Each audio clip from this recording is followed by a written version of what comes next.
Topic છે બહુપદીના શૂન્ય. બહુપદીના શૂન્યનો મતલબ શું થશે? તો તમે 9મા ધોરણમાં થોડું તો શીખીને આવ્યા જ છો કે કઈ રીતના આલેખ દોરીને કામ કરવાનું હોય છે. તો આપણે ફરીથી થોડું એ જ વસ્તુ રિપીટ કરીએ. સૌથી પહેલું લઈએ સુરેખ બહુપદી માટે કે સુરેખનું શૂન્ય કઈ રીતના શોધાય તે શું છે તે. તો સુરેખ બહુપદીનું સ્વરૂપ જો હોય વ્યાપક સ્વરૂપ, તો તે વ્યાપક સ્વરૂપ આ પ્રકારનું હોય: ax પ્લસ b, જ્યાં a 0 નથી.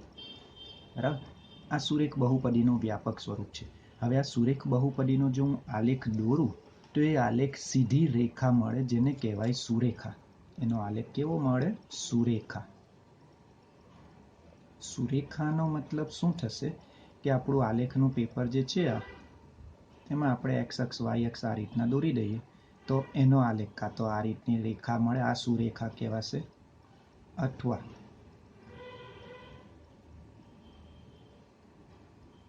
આ રીતની કોઈ રેખા મળે, આ સુરેખા કહેવાશે, અથવા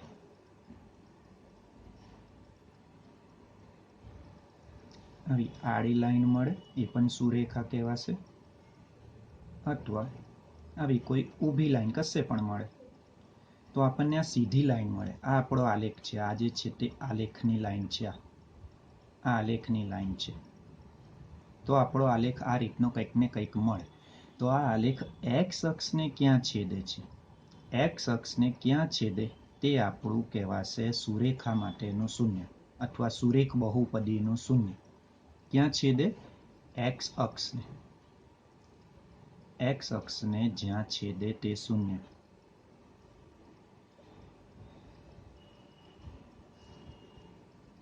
શૂન્યનું મૂલ્ય આપશે. તો શૂન્યનું શું વેલ્યુ છે, શૂન્ય કેટલું છે તે આપણે જાણવું હોય તો આલેખની મદદથી આ રીતના આપણે જાણી શકીએ કે સુરેખ બહુપદીનો આલેખ દોરી દેવો.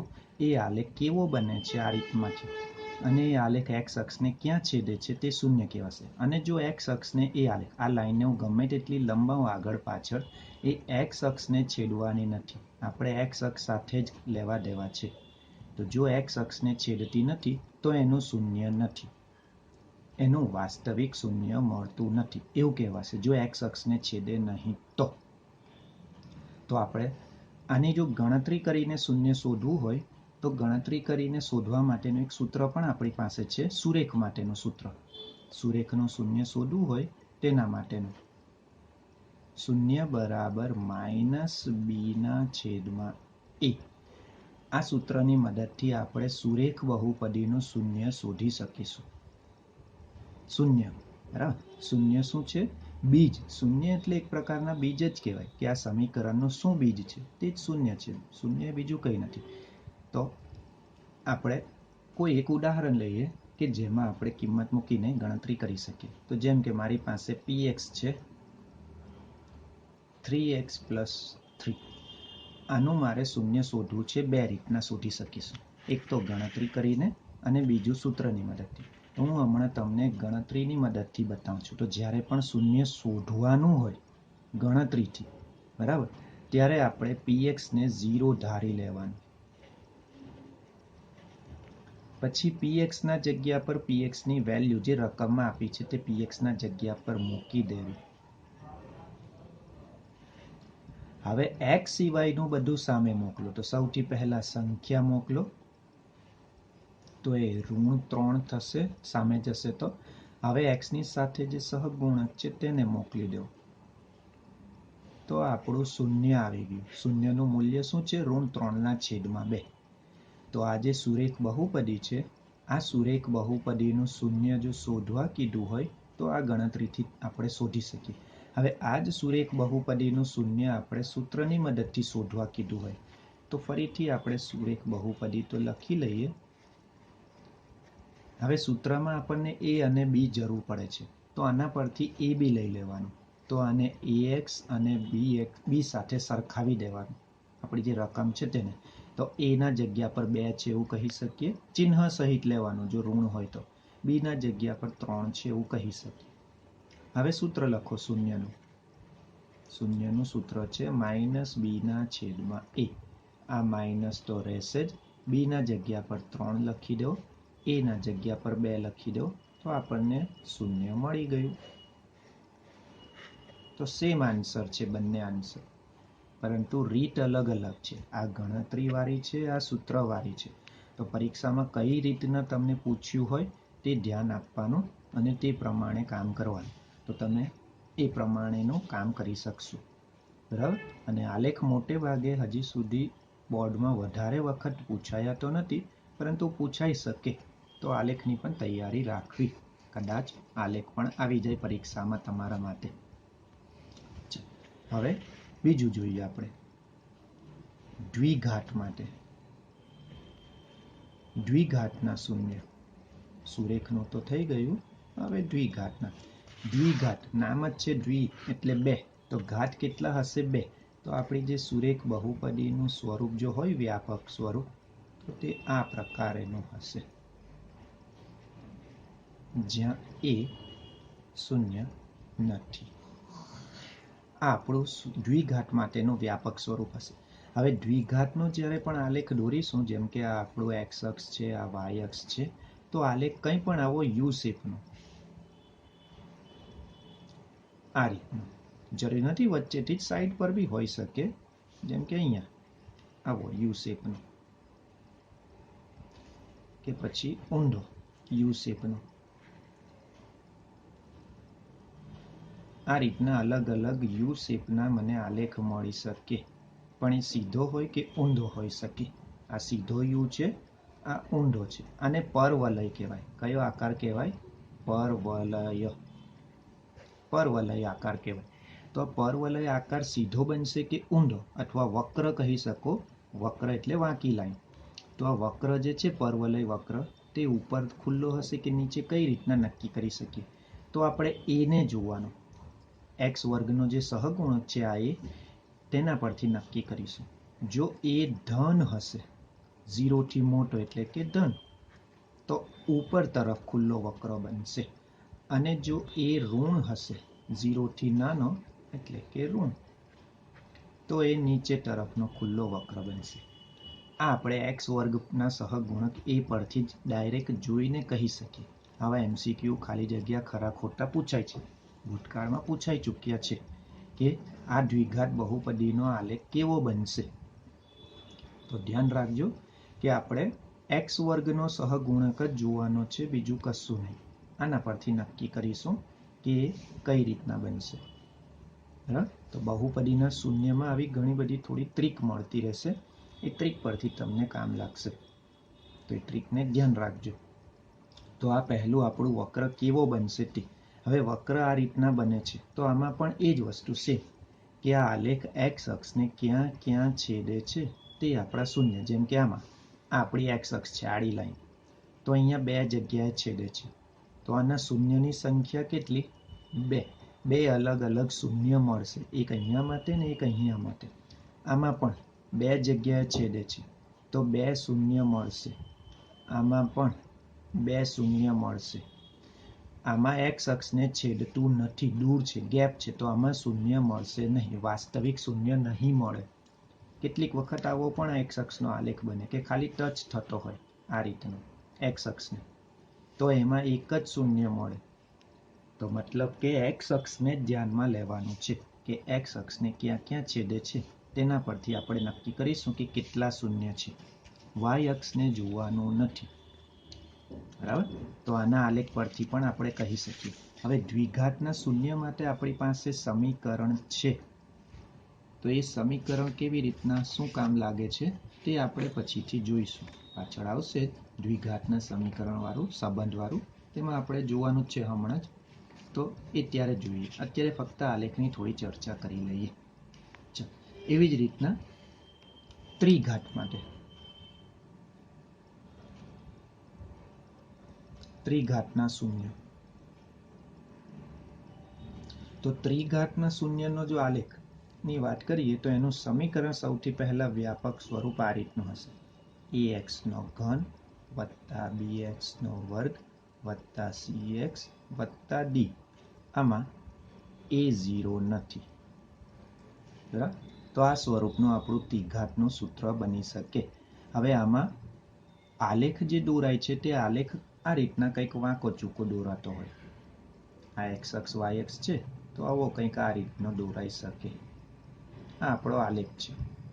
તો તમે જોશો તો 3 જગ્યાએ છેદી શકે એવું કહું છું, છેદશે જ એવું નહીં, છેદી શકે. તો આની પરથી આપણે કહી શકીએ કે આના 3 શૂન્ય હશે. તો એક્સ અક્ષને ક્યાં ક્યાં છેદે છે તેના પરથી.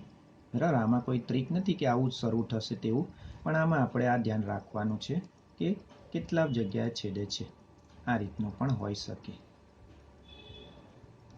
તો આ 1 2 3 કોઈ પણ રીતનો આલેખ બનતો હોય તમે એની પરથી એક્સ અક્ષને કેટલી જગ્યાએ છેદશે તે જાણીને શૂન્ય કેટલા છે તે કહી શકશો. તો આ થઈ આલેખથી શૂન્ય શોધવાની પદ્ધતિ. હવે બીજું એક કે શૂન્ય કેટલા વધુમાં વધુ હોઈ શકે. તો આપણે જોઈએ તો સુરેખ છે, તો સુરેખને ઘાત કેટલી આવે? ચલની 1 જ. દ્વિઘાત છે, તેને ઘાત કેટલી આવે? મેક્સિમમ, મોટામાં મોટી 2 ઘાત. અને ત્રિઘાત છે, ઉપર લખેલું છે એ જ સૂત્ર, એને મોટામાં મોટી 3 ઘાત આવે. તો મતલબ કે જેટલી ઘાત છે તેનાથી વધારે શૂન્ય નહીં મળી શકે. એટલા મળી શકે કે તેનાથી ઓછા. જેમ કે આમાં ઘાત 1 છે, સુરેખ છે એટલે, તો આના શૂન્ય મને 1 મળી શકે અથવા 0 મળી શકે. પણ 1 થી વધારે શૂન્ય 2 3 4 એવા શૂન્ય સુરેખમાં નહીં મળશે. દ્વિઘાતની વાત કરીએ તો દ્વિઘાતમાં 2 ઘાત છે, તો મને 2 શૂન્ય મળી શકે, 1 શૂન્ય પણ મળી શકે, શૂન્ય નહીં પણ મળી શકે. પરંતુ 3 શૂન્ય દ્વિઘાતમાં શક્ય નથી. જેટલો ઘાત છે તેટલા મળે અથવા તેનાથી ઓછા મળે, એનાથી વધારે નહીં. ત્રિઘાત છે તો ત્રિઘાતમાં 3 મળી શકે, 2 મળી શકે, 1 મળી શકે, નહીં પણ મળે. બરાબર, ત્રિઘાતનો આલેખ કંઈક આવો હોય કે જે એક્સ અક્ષને છેદતો જ નહીં હોય. અહીંયાથી આ રીતનો માની લે, અહીંયાથી શરૂ થયો છે અને આ રીતનો આલેખ બને છે, તો પછી એ ત્રિઘાતના શૂન્ય નથી. એક પણ એક્સ અક્ષને છેદતું નથી એટલે શૂન્ય નથી આમાં. તો બની શકે કે વાસ્તવિક શૂન્ય નહીં પણ હોય. તો એ વસ્તુ ધ્યાન રાખજો કે જેટલો ઘાત હોય તેટલા અથવા તેનાથી ઓછા. તો હું એવું કહી શકું કે ત્રિઘાતને વધુમાં વધુ 3 શૂન્ય, મને વધારે કેટલા મળી શકે? 3. 3 થી વધુ મળશે નહીં. દ્વિઘાતને વધુમાં વધુ 2, સૌથી વધારે 2 મળે, 2 થી વધારે મળશે નહીં, એનાથી ઓછા મળી શકે. તો આ થોડી 1 માર્ક્સના ઓબ્જેક્ટિવની એ બધી વસ્તુ માટે ટ્રીક ધ્યાન રાખજો. અને ચોપડીના સ્વાધ્યાયમાં ઉદાહરણમાં તમને આવા આલેખ દોરીને આપ્યા જ છે કે કેટલા શૂન્ય છે તે જણાવો ને એ બધું. તો તમે એ કહી શકશો કે કેટલા શૂન્ય મળશે. બરાબર, તમને અહીંયા સ્વાધ્યાય આપ્યું જ છે. આમાં આલેખ એક્સ અક્ષને ક્યાં છેદે? આમાં છેદતો નથી એટલે શૂન્ય નથી. આમાં 1 જગ્યાએ છેદે એટલે 1 શૂન્ય છે. આમાં 3 જગ્યાએ છેદે એટલે 3 શૂન્ય છે. 2 જગ્યાએ છેદે તો 2 શૂન્ય છે. 4 જગ્યાએ છેદે તો 4 શૂન્ય છે. 1 2 3 જગ્યાએ છેદે છે તો 3 શૂન્ય છે. તે તમે આલેખ જોઈને કહી શકો. તો પરીક્ષામાં આવા આલેખ તમને પેપરમાં છાપીને આપી દેવામાં આવે, તમારે શૂન્ય જણાવવાના હોય છે. ચાલો, હવે શૂન્ય અને સહગુણકનો સંબંધ, આ તમારો મેઇન ટોપિક.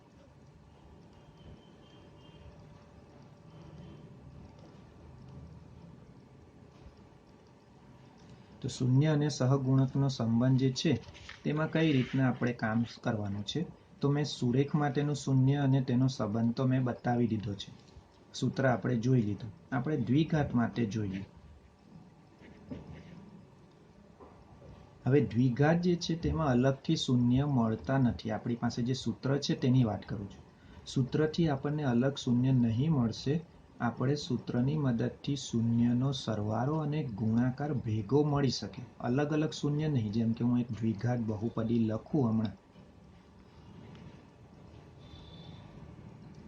તો આ બહુપદીના મને 2 શૂન્ય કયા કયા હશે એ સૂત્રની મદદથી નથી મળવાની, પણ એ સૂત્રની મદદથી મને બંને શૂન્યનો સરવાળો કે ગુણાકાર મળી શકે. તો પછી સવાલ એ થાય કે શૂન્ય શોધવા કઈ રીત? તો શૂન્ય શોધવાની મેં રીત તો તમને પહેલે જ બતાવી દીધી છે. માની લો કે આ બહુપદી છે ને આના શૂન્ય મારે શોધવા છે. બરાબર, તો તો કઈ રીતના શોધી શકીએ? તો આપણે આના ભાગ પાડવાના. 6 ના ભાગ પાડો, બાદબાકી કરીને 1 આવે તો 6 ના ભાગ એટલે 6 નો ઘડિયો. તો 3 દુ 6, 6 એકા 6. આ બે જ ભાગ આવે 6 ના. મોટી સંખ્યા હંમેશા ઉપર લખીને લખવું સારું પડે. બાદબાકી કેટલી લાવવાની? અહીંયા બાદબાકી છે, કેટલું હોવું જોઈએ? 1. તો અહીંયા બાદબાકી કરું તો 5 આવે. આ ભાગ કામના નથી. અહીંયા બાદબાકી કરું તો 1 આવે. તો મતલબ કે મારા 6 ના ભાગ કયા લેવાના? 3 અને 2 વાળા. હવે રહ્યો ચિહ્નની વાત. મારો જવાબનું ચિહ્ન ઋણ છે, ઋણ 1. તો મારો જવાબ ઋણ ક્યારે આવે? જ્યારે મોટી સંખ્યા ઋણ હોય તો જવાબ ઋણ બને. ને બાદબાકી કરવાની છે એટલે બંને ચિહ્ન સરખા નહીં ચાલે, અલગ અલગ ચાલે. તો મતલબ કે આપણે 6 ના જે ભાગ પાડીએ છીએ તે ભાગ રહેશે ઋણ 3 અને ધન 2. ફરીથી જુઓ, 6 છે, આ 6 ના મેં ભાગ પાડ્યા 3 અને 2. બરાબર? પણ આ ભાગ જે છે 3 અને 2 તેની બાદબાકી 1 આવવી જોઈએ એ તો નક્કી જ છે, પરંતુ એકડો કેવો જોઈએ છે? ઋણ. આપણે ઋણ 1 જોઈએ છે. અહીંયા મધ્યમ પદ ધન હોય તો આ ધન લેવાનો, આ ઋણ હોય તો અહીંયા ઋણ રાખવાનું. તો આપણે અહીંયા ઋણ 1 જોઈતો છે જવાબ. જવાબમાં ઋણ ક્યારે આવી શકે? મોટી સંખ્યા ઋણ હોય, કેમ કે મોટી સંખ્યાનું ચિહ્ન આપણે જવાબને આપતા હોઈએ. જો આને પણ ઋણ કરી નાખું તો આ બેનો તો સરવાળો થઈ શકે, બંને ચિહ્ન સરખા એટલે. તો બંને ઋણ નહીં હોય, બીજું આપણે ધન લેવું પડે. જો મોટી સંખ્યા ઋણ લેવું તો નાની સંખ્યા ધન લઈ લેવી. તો આ રીતના આપણને જવાબ મળી ગયો ઋણ 1. તો આના બે ભાગ, આ ક્યાં લખીશું આપણે? વચ્ચે આ વસ્તુ. તો જો શૂન્ય શોધવા માટે px ને 0 જ ધારવાનું હંમેશા. px ની જગ્યાએ રકમમાં જે બહુપદી આપી હોય એ લખી લેવાની. હવે આના ભાગલા પાડવાનું ચાલુ કરીએ. x વર્ગ આ જે લાવ્યા છે આપણે તે આ x ના જગ્યા પર વચ્ચે લખીશું. ઋણ 3x વત્તા 2x ઓછા 6 બરાબર 0. બરાબર? આપણું મધ્યમ પદ x વાળું છે તો આ લોકોની પાછળ x લગાડી દેવો આ રીતના. તો આ વચ્ચેનું 1x કાઢી નાખવાનું. આ 1x વાળું છે એના જગ્યા પર આ 2 લખવાના થશે, તો આપણે એ લખી દીધા. હવે 2 ની જોડ બનાવો. આમાંથી કોમન નીકળે x, તો બચે x ઓછા 3. આ 2 માંથી કોમન નીકળે 2, બચે x ઓછા 3. આ 2 બ્રેકેટ સરખા આવવા જોઈએ જ. તમે 8મા ધોરણમાં આ વસ્તુ શીખ્યા જ છો, તે જ છે. જો સરખા નહીં આવે તો ગણતરીમાં ભૂલ છે એવું સમજવું. તો હવે જે બે બ્રેકેટ સરખા છે તેને આપણે એક વખત લખી લઈએ અને આ 2 ને ભેગા કરીને ચિહ્ન સહિત એક નવું બ્રેકેટ બનાવે, x વત્તા 2.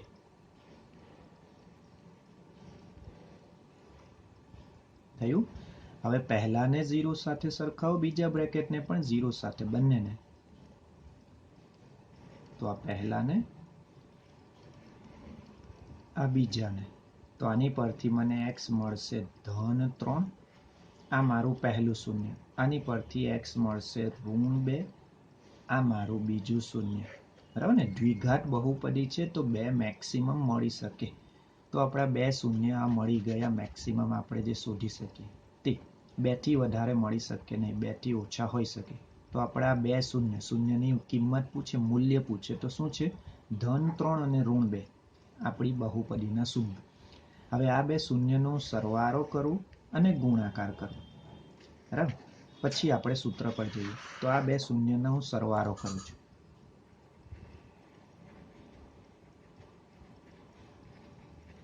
તો હું એકને આલ્ફા, એકને બીટા કહી દઉં. શૂન્ય માટે આપણે આવા શબ્દનો ઉપયોગ કરીશું ગ્રીક ભાષાના. Alpha plus beta. આલ્ફા છે 3, બીટા છે ઋણ 2. તો 3 માંથી 2 જશે 1. તો સરવાળો કેટલો આવશે આલ્ફા બીટા? ધન 1. હવે શૂન્યનો ગુણાકાર.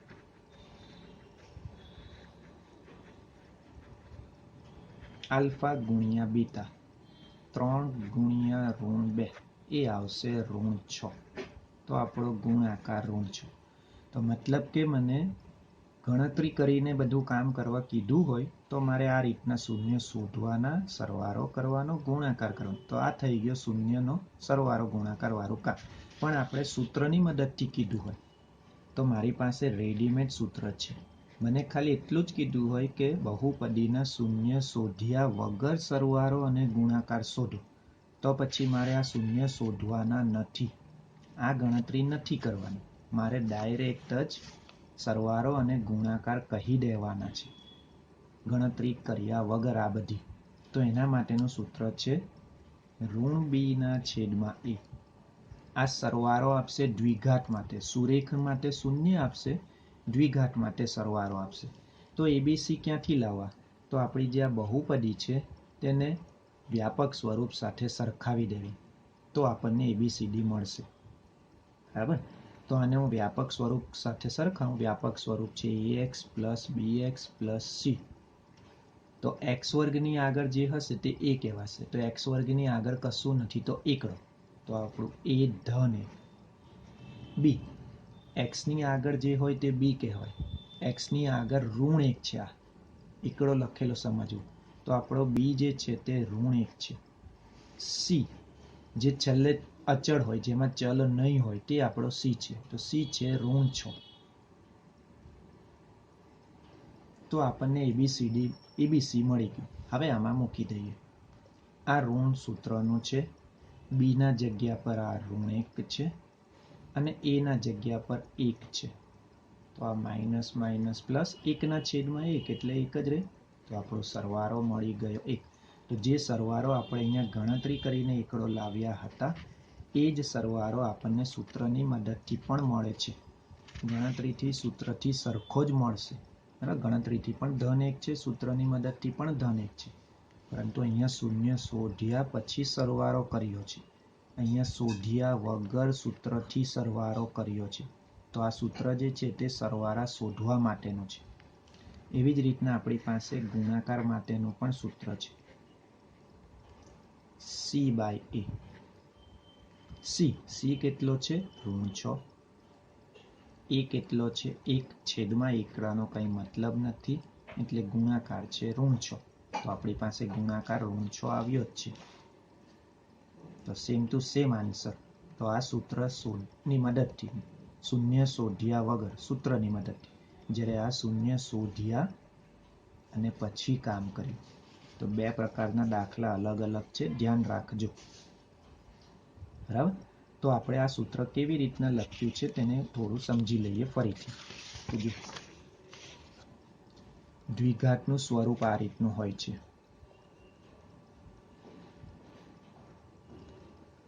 આ દ્વિઘાતનું વ્યાપક સ્વરૂપ છે. આપણે સરવાળાનું સૂત્ર લખ્યું ઋણ બીના છેદમાં એ. સંબંધ ચકાસો એવા દાખલા હોય ત્યારે આપણે આવું શાબ્દિક સૂત્ર, હમણાં હું લખીશ તે લખવાનું. આ ઋણ એ ઋણ છે આગળવાળું. બી કોનો સહગુણક છે?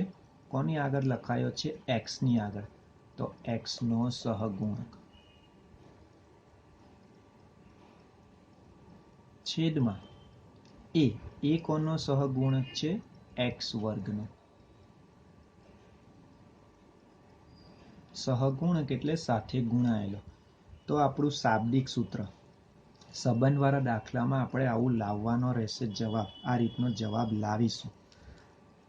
અને ગુણાકારની વાત કરીએ તો ગુણાકારનું સૂત્ર હતું c/a. તો c શું છે? છેલ્લું પદ, એને અચળ પદ કહેવાય. અને એ એક્સ વર્ગનો સહગુણક.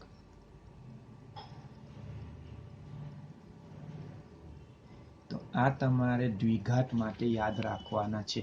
તમારી બહુપદી ગમે તે હોય તેના પરથી એબીસી લઈ લેવાના અને આમાં મૂકી દેવા, એટલે તમને સરવાળો ને ગુણાકાર મળશે. ધ્યાન રાખજો, આનાથી શૂન્ય મળતા નથી અલગ અલગ. મને શૂન્યનો ભેગો સરવાળો મળશે. હું અલગ શૂન્ય શોધી શકતો નથી. બરાબર. મારે શૂન્ય શોધવો હોય તો ગણતરી જ કરવી પડશે. પણ આ જે છે તેના મદદથી આપણે શૂન્યની સરવાળાની ક્રિયા કર્યા વગર, ગુણાકારની ક્રિયા કર્યા વગર ડાયરેક્ટ જવાબ શોધી શકીએ. મારે શૂન્ય શોધવા જ હોય તો શૂન્ય શોધવા માટે મારે આ જ રીત વાપરવી પડે. આ રીતથી હું શૂન્ય શોધી શકીશ દ્વિઘાતનું. પણ આ રીત કર્યા વગર સરવાળો ગુણાકાર શોધવું હોય તો આ સૂત્ર કામ લાગશે. તો આપણે દાખલા જોઈશું એટલે તમને થોડું ક્લિયર થશે કે બહુપદીના શૂન્ય શું છે. તે નેક્સ્ટ ટાઈમ કન્ટિન્યુ કરીશું.